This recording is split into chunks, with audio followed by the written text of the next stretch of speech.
This year, today, we're starting off the year, I should say, by focusing on law enforcement because our law enforcement officers have really stepped up. And January 9th is National Law Enforcement Appreciation Day. And to celebrate, we are joined by three leaders who fill vital roles in our nation's law enforcement community. Jeff Long is the Commissioner of the Department of Safety and Homeland Security for the state of Tennessee. He also has quite a background as a sheriff. Uh, Pat Yose is the national president of the Fraternal Order of Police. He has been an active member of that organization since 1984. Larry Cosme is the national president of the Federal Law Enforcement Officers Association and is currently an ICE senior agent, special agent. So thank you all so much for joining us. Pat, let me start with you, then go to Larry, then to Jeff. Give me just a quick little few second blurb about what you do in your capacity each day. All right. Well, thank you. First, thank you for allowing us to be part of this. I'm a 36-year law enforcement officer, retired from an agency right outside of New Orleans, Louisiana, and I serve as president of the National Fraternal Order of Police. We are the largest rank and file law enforcement organization in the country, with 364,000 members across the country in every state. And we advocate on behalf of our members, giving them a voice, talking about the important issues for law enforcement and trying to be trying to improve the law enforcement system and provide security for our law enforcement profession. Right. And Larry? Well, I am a 33 and a half year veteran of state and federal law enforcement. I'm recently retired, actually, with Homeland Security Investigations, which is a component of ICE. I retired out of the Washington, D.C. field office, and as national president of the Federal Law Enforcement Officers Association, I advocate for ensuring that our members are provided adequate resources so that they conduct their jobs, also the adequate compensation and also any type of medical benefits that they're entitled to if they're hurt in the line of duty or severely wounded, or ultimately pay the ultimate price, unfortunately, as some of our professionals in law enforcement do. But that's what we do. We're an advocacy, a nonpartisan professional association advocating on behalf of federal law enforcement. And Commissioner Long. Senator, good to see you today, and thank you for your support for law enforcement. Get to see you pretty regular in Tennessee, so thank you. I have the honor of serving as the Commissioner of the Department of Safety, Homeland Security Advisor to Governor Lee. We have four major divisions in our organization. Of course, the Tennessee Highway Patrol, our Driver's License Division, our Homeland Security Division, and our Tennessee Highway Safety Office, which provides our grants and things to our local enforcement.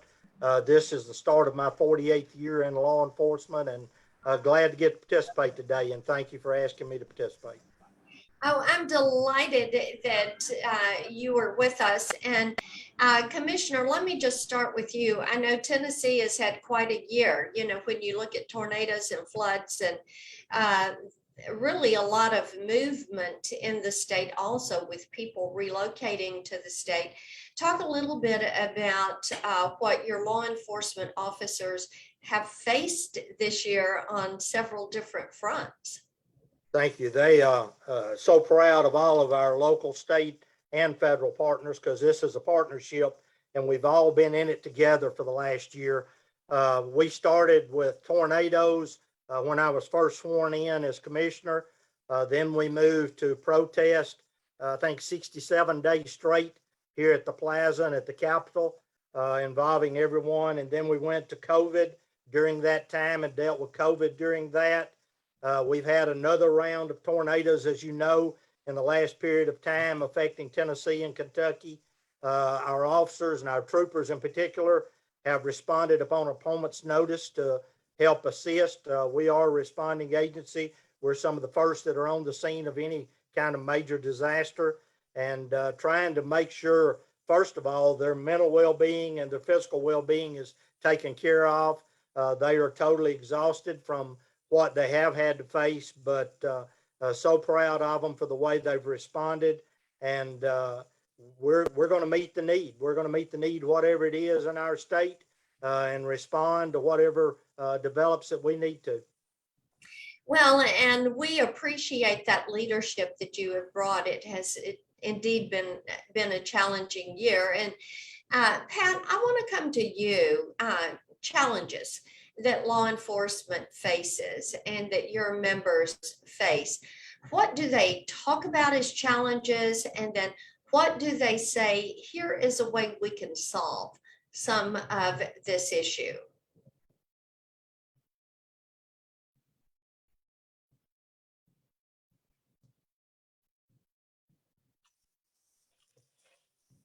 You have to unmute, Pat. You got to unmute yourself. Yes. Yeah, sorry about that. Senator, we find ourselves in a very a strange position.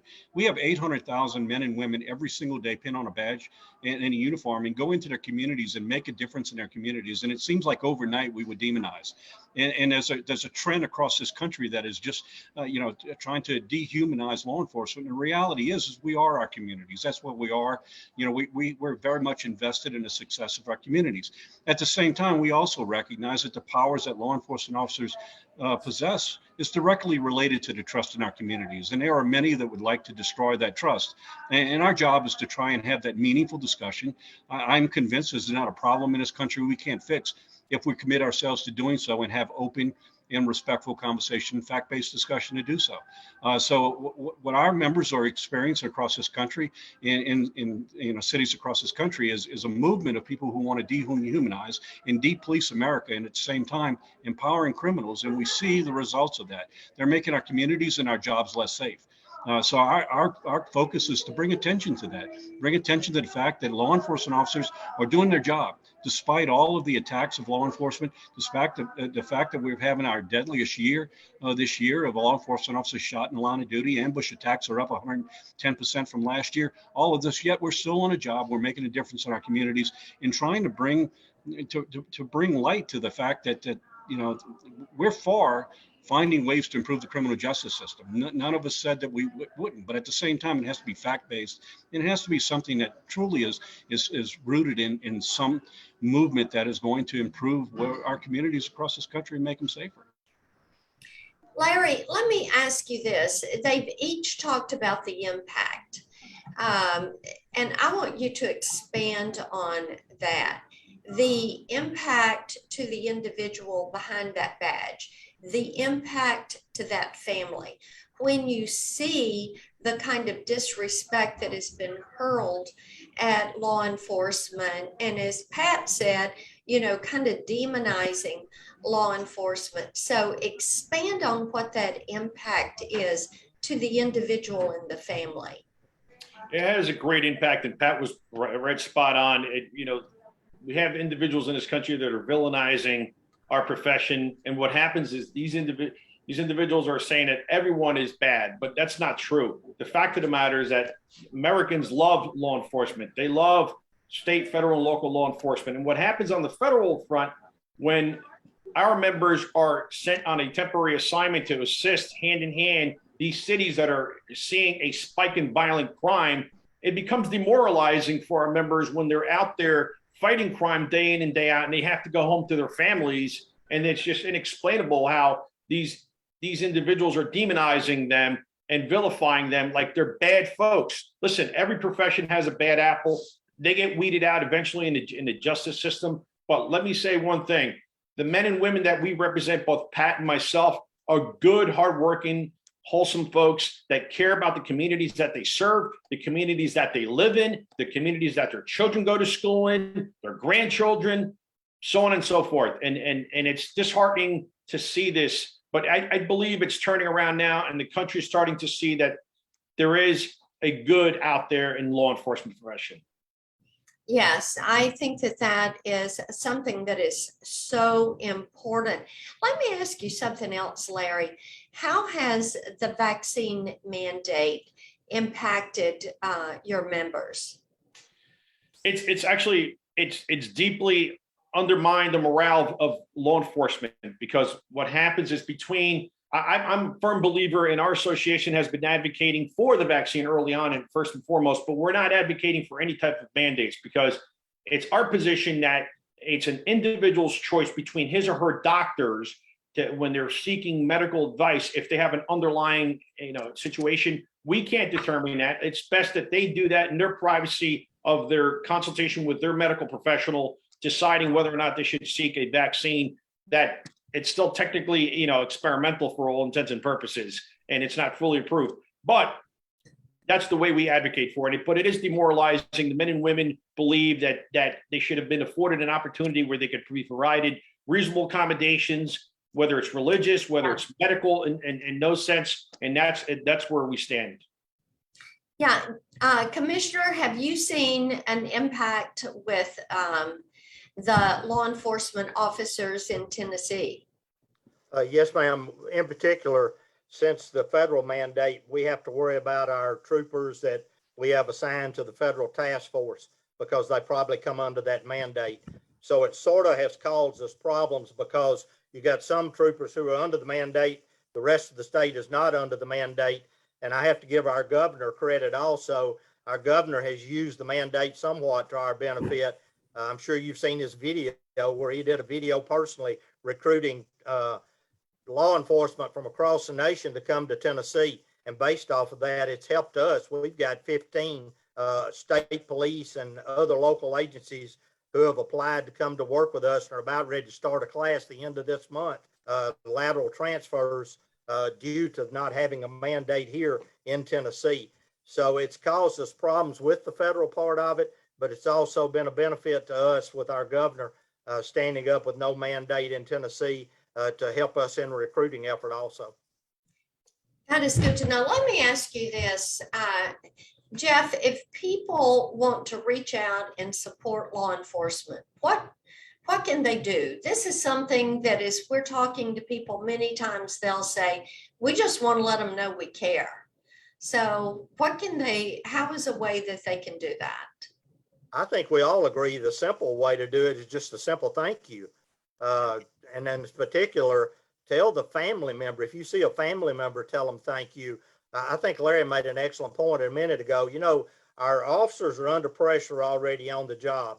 And then they go home, and when the wife or the family member sees the news and how demoralizing law enforcement is right now, that puts extra pressure on them. So I think just if you see a uniformed officer out, simply go up and say, thank you for your job. Thank you for making our community safe. And then also, if you see a family member with them, thank them for supporting that law enforcement officer. I think that's the simplest way. Yeah. Pat, you got anything to add to that? Well, I think it's spot on. I think there's a number of things, but I think one thing that we definitely need to recognize that there's a trend across this country in major cities where progressive DAs and progressive judges are decriminalizing criminals. And I think one thing that law enforcement, in addition, that public can do, and the commissioners are spot on. Tell people, tell law enforcement officers that simple thank you will go a long ways in helping them, feel like that we are supported. But I think that one strong thing that can be done is we need to hold public officials accountable that are doing it. They're doing a case study or they're playing with people's lives. When we look at these cities and we see the amount of murders that are happening in cities and record numbers across, it's easy to look at it and say, yes, it's up a certain percentage. But what we're not doing is we're not recognizing that these are real people, real families that are caught in the middle of this. They're victims. We depersonalize it by calling it numbers, but the reality is this experiment is costing people their lives, and we need to focus on what it is in order to be able to improve and make our cities safer. And we need to do it together. This division is not helping. I completely agree with you there, and I think it is so imperative that we back the blue. Yes. And that our men and women know that as they are putting on that uniform every single day to keep our communities safe. And Larry, I know you probably see this. I think the U.S. Marshals are our oldest and largest of our law enforcement agencies, our federal agencies. And so what do you think your members would like to see or like to hear from citizens that they are there to protect? I have three key words: respect, care, and gratitude. Those are three small actions to show the officers that they are not alone. Those three key words: respect, care, and gratitude. And Pat and the commissioner outlined it pretty clearly. Just a simple thank you. Thank you very much. I appreciate you. I see officers in my community. I give them the thumbs up, and I thank them when they roll down their windows in their patrol cars. I thank them. Hey, thank you. I appreciate you. Thank you for coming by my neighborhood. I really appreciate you. And they smile. They're really happy about that. And that's really important. I thank the men and women that I represent. The U.S. Marshal Service has done an outstanding job. Most recently, they rescued a bunch of children that have been taken. And that's important to highlight these things. We highlight that our organization, just like Pat's, the organization Pat leads, the Fraternal Order of Police, we highlight the good work that the men and women do. And those are things that we need to do.